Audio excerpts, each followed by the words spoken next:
Olá, meu nome é Pedro Soares e eu vou apresentar aqui sobre a terceira entrega do nosso pré-projeto de termodinâmica. Eu queria começar corrigindo algumas coisas da entrega anterior, começando pelo diagrama pressão e volume específico. Os pontos dos processos internos do compressor estão aí localizados à direita da curva de saturação e a gente pode ver como é que ele se comporta. Na compressão, do ponto 1 até o ponto 2, a pressão ela aumenta enquanto o volume específico diminui, já que a massa ela se mantém constante e o volume total vai diminuir devido à compressão. Na descarga, do ponto 2 até o ponto 3, a pressão ela vai continuar constante, porém o volume específico vai tender a aumentar, apesar de ele estar perdendo fluido. Por que isso acontece? Porque quando o fluido deixa o compressor, ele vai estar perdendo volume e perdendo massa. Só que a perda de massa dele ocorre mais rapidamente, mais expressivamente do que a perda de volume. E como o volume específico ele é inversamente proporcional à massa, o volume específico acaba aumentando devido a essa maior taxa de transferência da massa. Na expansão, a massa continua a mesma, só vai aumentar o volume. E na sucção, que é do ponto 4 até o ponto 1, vai ocorrer um processo parecido com a da descarga, onde a pressão vai ser igual e o volume específico vai diminuir, apesar dele estar recebendo fluido, por causa da massa, que a transferência dela é mais expressiva do que a do volume, e ela vai acabar aumentando mais rapidamente e por isso o volume específico diminui. Aqui foi outro erro da entrega anterior, é que eu não tinha utilizado a temperatura média para colar o CP e o CV, e agora foi utilizado. Tá aí todos os cálculos no ES e os novos valores, né, com a temperatura média.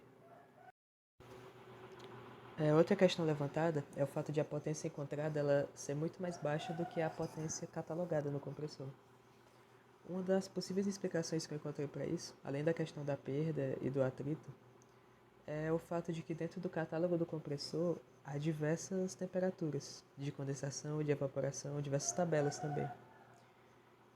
E por isso eu acredito que essa potência catalogada seria o compressor trabalhando em seu máximo, o que não é o caso do nosso sistema. Agora, passando para a terceira entrega, vamos calcular aqui as entalpias nos 4 pontos do sistema refrigerador. Para calcular essas entalpias, eu utilizei o software ES. Nos primeiro e no segundo ponto, utilizando a entropia e as temperaturas. No terceiro e no quarto, as temperaturas e o título. Tá aí os resultados. Utilizando essas entalpias encontradas no slide anterior e o fluxo de massa, lá da entrega anterior, a gente pode calcular a potência do compressor, utilizando a primeira lei da termodinâmica. Nessa equação da primeira lei da termodinâmica, podem ser desprezadas a variação de energia potencial e a variação de energia cinética também. E aí a equação vai ser bastante simplificada, onde a potência do compressor vai ser o fluxo de massa multiplicado pela diferença de entalpias na entrada e na saída do compressor, nesse caso. E a gente encontra esse valor, que é parecido com a potência encontrada pelo outro método na entrega anterior. De maneira semelhante, também pode ser encontrada a capacidade de refrigeração e a taxa de transferência de calor no condensador. O processo vai ser praticamente o mesmo, utilizando a primeira lei da termodinâmica, porém a gente não está calculando aqui o trabalho, que seria o W e sim o Q, que é a transferência de calor. E nesse caso as entalpias também vão ser outras. No primeiro caso era a entrada e saída do compressor, aqui a entrada e saída do evaporador, e embaixo a entrada e saída do condensador. E esses são os valores encontrados.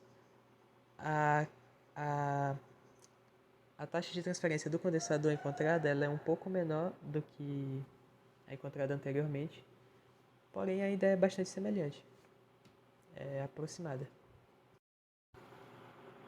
Aqui temos uma comparação acerca da potência do compressor e da capacidade de refrigeração, obtida analiticamente, utilizando esse método do fluxo de massa, e obtidas no catálogo.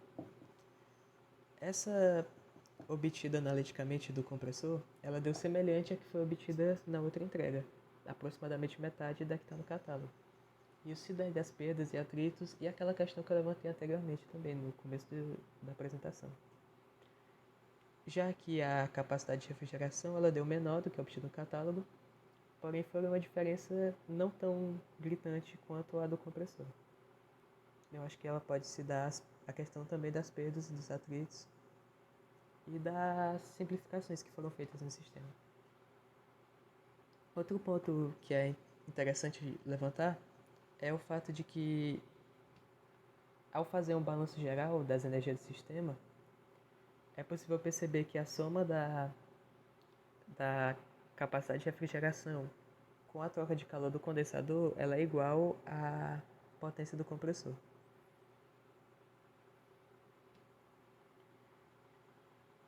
Por último, temos aqui os coeficientes de rendimento.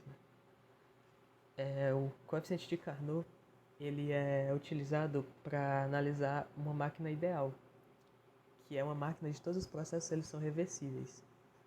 Eles podem ser feitos e desfeitos sem perca de calor, de energia, de potência.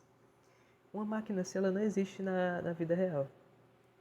E esse tipo de cálculo ele é feito para questões analíticas ou para entender como é que funciona, né, o nosso sistema na teoria. O COP de Carnot ele é calculado da seguinte forma, onde o TL é a temperatura de evaporação e o TH é a temperatura de condensação. A gente encontra esse valor de 3,1 aproximadamente.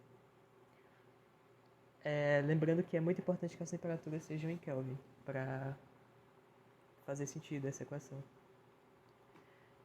Embaixo a gente tem o COP real, que ele é feito quando vai se analisar uma máquina onde os processos são irreversíveis. Ainda que seja o COP real, ele ainda exatamente não leva em consideração todas as perdas e atritos que deveria levar para catalogar.